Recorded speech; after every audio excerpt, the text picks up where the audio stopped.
People often assume that with age comes the freedom to just say and show everything. But the truth is, there are certain things that are better kept private if you want to maintain respect, influence, and value. It's not about being fake, it's about being wise. Older women especially carry a depth of life experience, and what they choose to share or not share can shape how others see them. Let's talk about the things you should never put on display if you want to carry yourself with strength and dignity. Your insecurities are not for the world to carry, because the moment you start broadcasting them, people stop seeing your strength and only start focusing on your weakness. And that takes away from the power and presence you've built over the years. So instead of letting insecurities run the show, keep them private and work on them silently, because your energy should radiate confidence, not self-doubt. And here's the thing, insecurities are part of being human. Everyone has them, no matter how old, no matter how successful, no matter how put together they look. But the difference is in how you choose to handle them. If you make them a public performance, if you keep feeding them with constant complaints, self-criticism, or attention-seeking, then those insecurities start to define you in the eyes of others. People begin to think of you not for your wisdom or your achievements, but for the flaws you keep highlighting, and that is not the legacy you want to carry. When you've lived long enough, you've earned the right to walk in a room with a presence that says, I know who I am, I know what I bring, and I don't need to apologize for it. But the moment you expose every insecurity, you shrink that presence. You hand away the authority you've built, and you let others label you by your vulnerabilities. It's not about pretending you don't have weaknesses. It's about mastering the discipline of knowing when and where to share them. And more importantly, with whom. Because not everyone deserves access to your inner struggles. Some people will use it to manipulate you. Some will gossip about it. Some will secretly enjoy watching you crumble. And that's the reality of human behavior. So protecting your insecurities isn't being fake. It's being smart. It's about emotional boundaries. It's about understanding that strength isn't the absence of weakness. It's the ability to keep weakness in its proper place, and that proper place is not on display for everyone. It's behind the scenes where you can address it, heal it, and work through it without giving others the power to weaponize it against you. When you lead with insecurity, conversations start sounding like complaints, your body language starts revealing doubt, your decisions get second-guessed, and even people who once admired you may begin to question your capability, because people believe what you show them repeatedly. If all you show them is how unsure you are, how inadequate you feel, how envious you are of someone else, then they stop seeing your wisdom and start seeing fragility.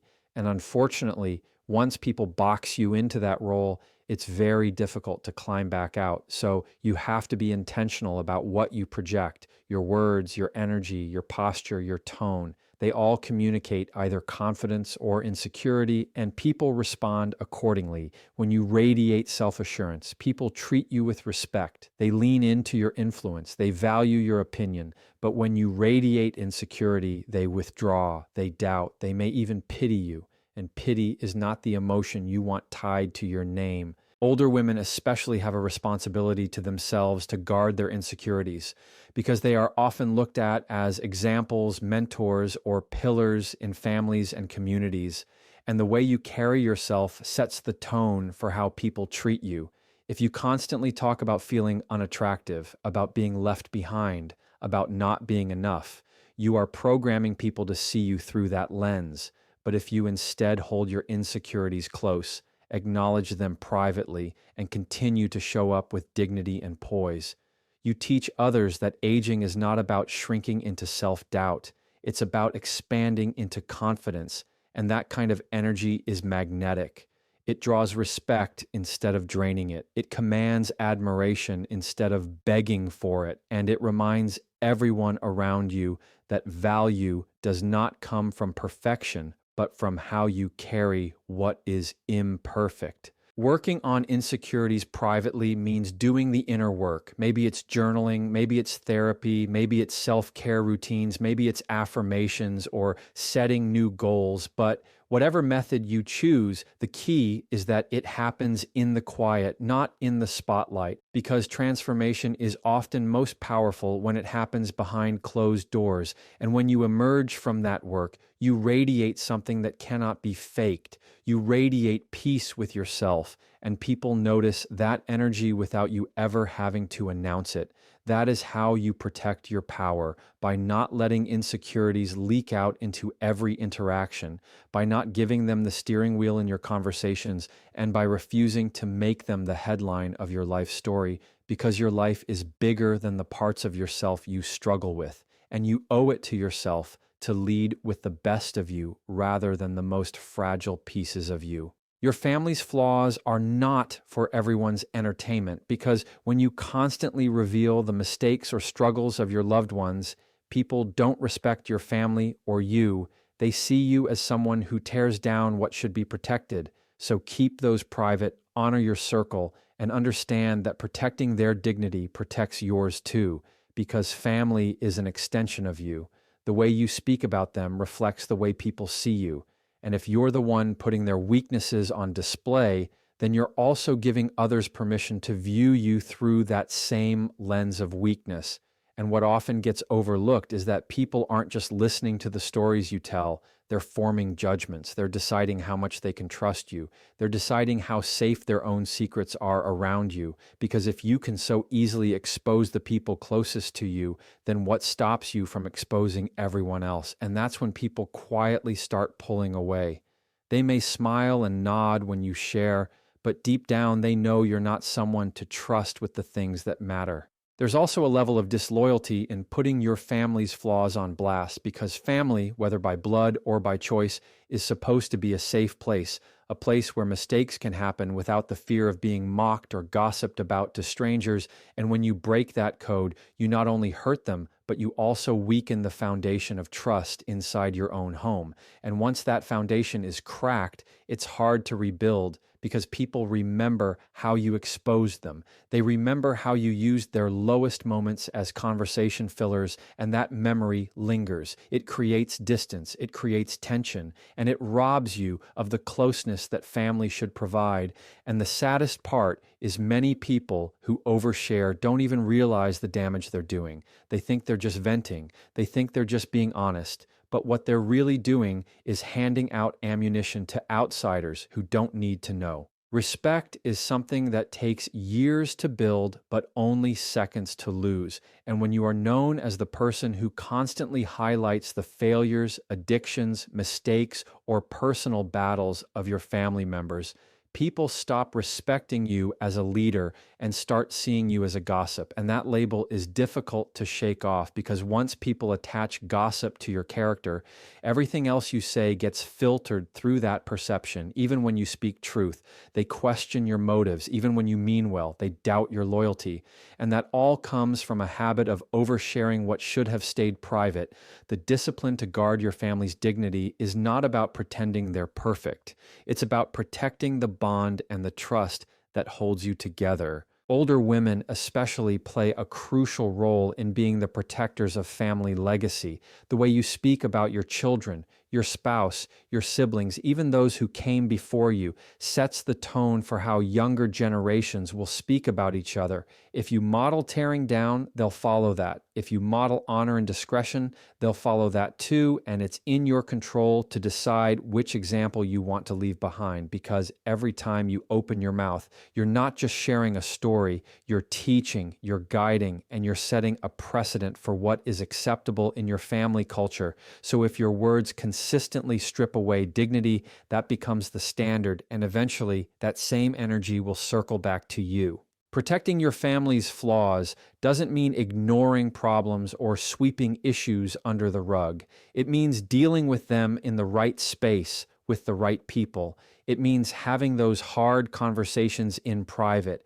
It means creating an environment where healing can actually happen instead of judgment spreading wider. Because once you put someone's struggles in the public eye, they often feel too exposed to actually grow from it. Shame replaces accountability, embarrassment replaces openness, and the cycle of pain continues. But when you keep those struggles within safe walls, you give room for grace, you give room for support, and you show that your loyalty is stronger than your need for outside validation. It's about understanding that every family has flaws, every household has struggles, and no one is exempt from that reality. But the difference between those who maintain respect and those who lose it comes down to what is shared and what is protected. If you want to be seen as a woman of wisdom, of strength, of dignity, then you have to recognize that not every detail of your family's hardships is meant for public consumption. Some things are meant to be handled quietly.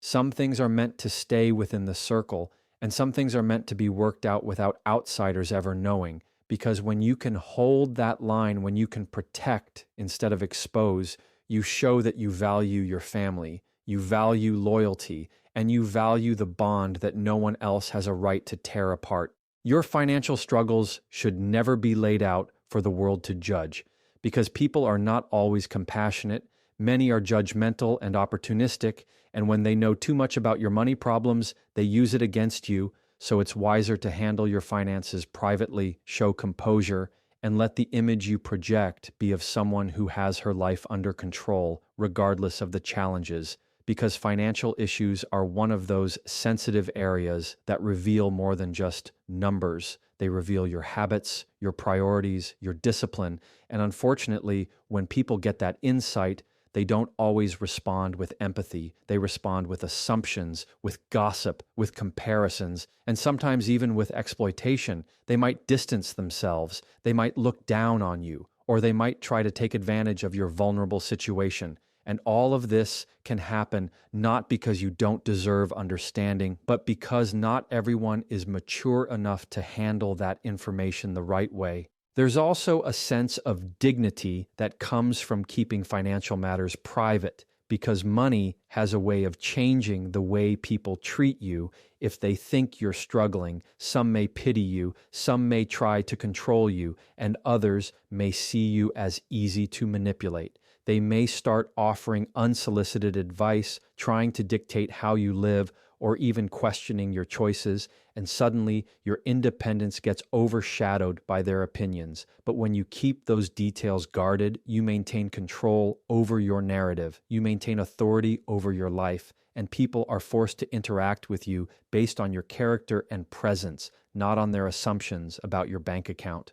Older women in particular often feel the pressure to talk about financial struggles, whether it's rising costs, retirement challenges, or family expenses, and sometimes it feels like sharing is a way to find connection or validation. But the truth is, oversharing in this area rarely brings solutions. It usually brings judgment, because people outside your situation don't understand the sacrifices you've made. They don't understand the responsibilities you carry, and they don't have the context that explains your choices. So instead of feeling supported, you often end up feeling misunderstood and even more exposed. And that's why discretion is key, not silence out of shame, but silence out of wisdom, because not everyone deserves access to that layer of your life. When you keep financial struggles private, it doesn't mean you ignore them. It means you address them in the right places, with the right people. Maybe that's a financial advisor. Maybe it's a trusted family member. Maybe it's a close friend who has proven loyalty over time, but it's never with the masses, it's never with casual acquaintances, and it's never with people whose intentions you cannot fully trust, because money is one of the quickest ways to expose people's true motives.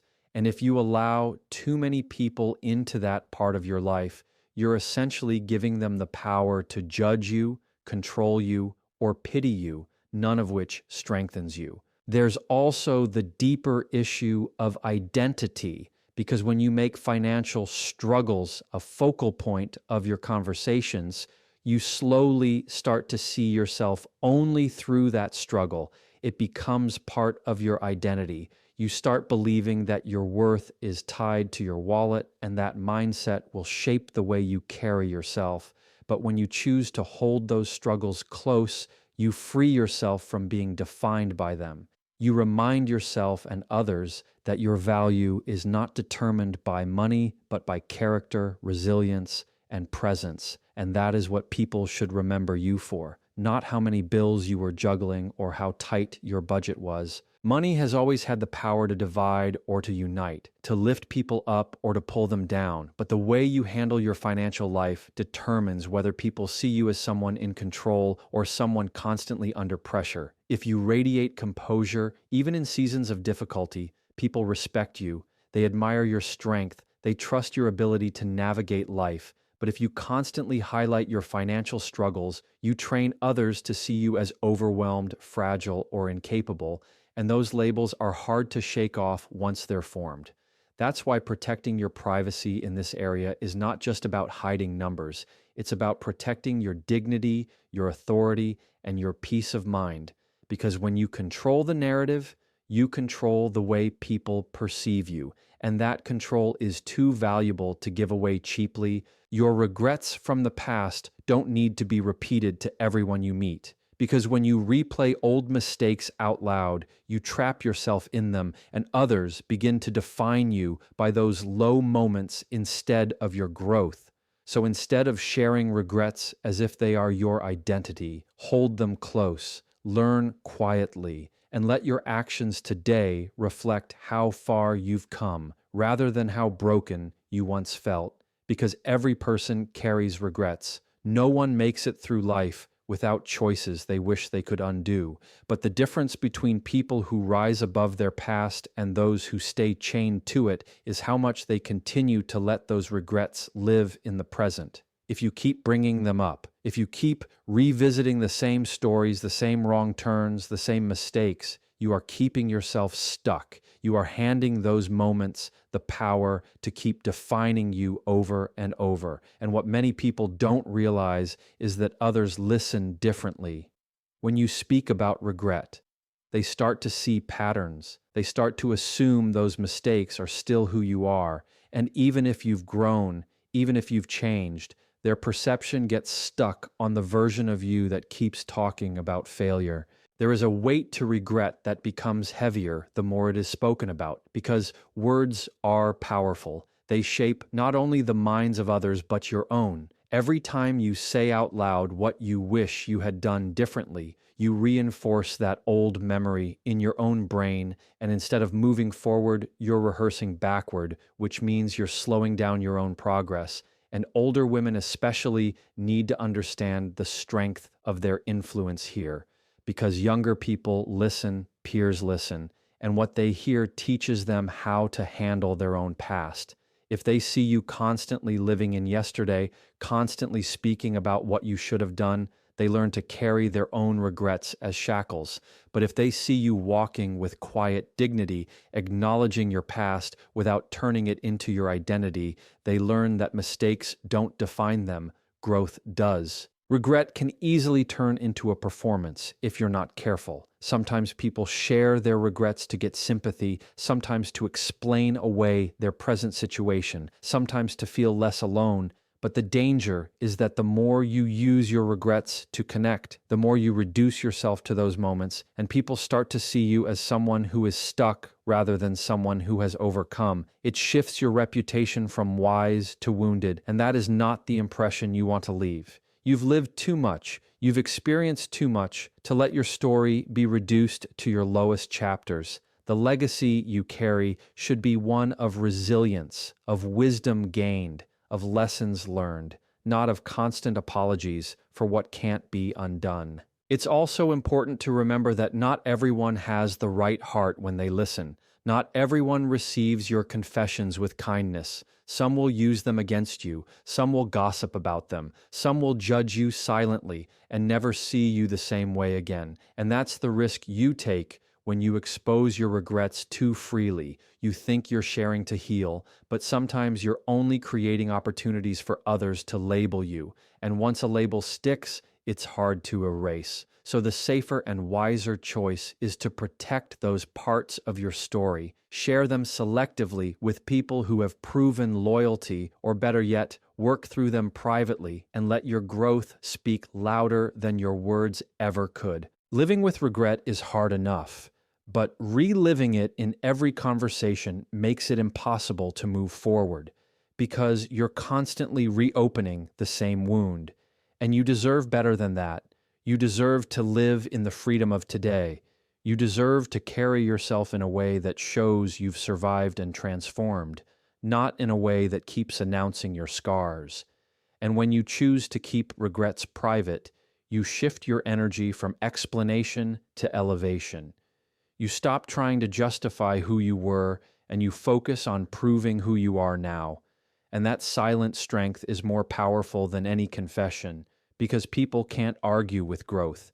They can't deny transformation when they see it, but they can question your words if you keep repeating them. So the wisest move is to show your growth, not narrate your past mistakes over and over, because your presence today is the greatest evidence of how far you've come. Your private battles with aging, whether it's health struggles, appearance worries, or the fear of time slipping away, shouldn't be on constant display, because the more you make them public, the more power you give others to see you as fragile instead of strong. And aging with grace means choosing what to share and what to keep to yourself, so you can walk into every room with authority and presence rather than pity, because aging is something every human will face, but the way you handle it will determine how people view you. Some women spend so much time voicing how much they dislike their changing looks, how much they fear being irrelevant, how tired they are of their health challenges,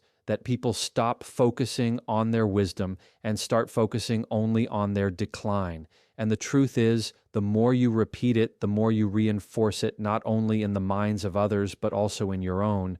You begin to train yourself to believe that age is a weakness instead of a badge of honor. There is a kind of dignity in holding your struggles with age privately, because it shows a level of self-respect and resilience that others can't help but admire. When you carry yourself without constantly reminding everyone of the aches, the wrinkles, the changes, you communicate strength. You communicate that you are more than the shell you live in. You communicate that life is still within you and worth being fully lived. But when every conversation is filled with complaints about aging, you reduce yourself to nothing more than time's victim, and people respond to you with pity instead of admiration. They treat you with hesitance instead of respect, and they begin to distance themselves because they don't want every interaction to feel heavy or draining, and without even realizing it, you teach them to see you as weaker than you really are. Health challenges and fears about aging are real. No one denies that, but there is a difference between acknowledging reality and making it your identity. The woman who constantly speaks about what she's losing will always feel as though she has less to give, while the woman who acknowledges her challenges privately and chooses to present her strength publicly will always command a different kind of respect, because people feed off the energy you radiate. If you radiate decline, they see decline. If you radiate strength, they see strength. And that choice is in your hands. People can't read your mind. They only know what you show them. And if you keep showing them fear, insecurity, and loss, then that becomes the story they believe about you. But if you show them confidence, joy, and resilience, they can't help but believe in that version instead. Older women hold a powerful influence in the way they carry aging, because society is quick to undervalue them, to suggest that beauty fades and relevance fades. But you have the ability to challenge that narrative with the way you choose to present yourself. If you allow aging to be your excuse, people will accept it as your limitation, but if you choose to carry it as a strength, people will admire the way you've embraced it. And that's where real power lies, not in trying to stop time, but in refusing to let time define you. The women who remain unforgettable are not the ones who complained about getting older, but the ones who embraced it with dignity, humor, confidence, and grace. They became examples for others, showing that value does not expire. The more you expose your private battles with aging, the more you invite people to treat you differently. Some will see you as incapable, some will speak down to you, some will try to make decisions for you, all because you train them to see you as less. But when you carry those battles privately, when you choose strength in public and vulnerability only in safe, trusted spaces, you maintain authority over how people treat you. You remind them that you are still in control. You remind them that your voice matters. And you remind them that age has not diminished your influence. In fact, it has sharpened it, because every year adds layers of wisdom and perspective that no youth could ever replicate. And when you highlight that instead of your worries, you command a level of admiration that no physical change can take away. Keeping your struggles with aging private doesn't mean denying reality. It means choosing dignity over display. It means choosing to let your strength be louder than your fears. It means protecting your presence so that others continue to see you as capable and worthy of respect. And that is the choice you get to make every single day as you face the natural changes of life, because aging will always happen. But how you handle it is what will define whether people see you as diminished or as someone who carries an even greater presence with each passing year.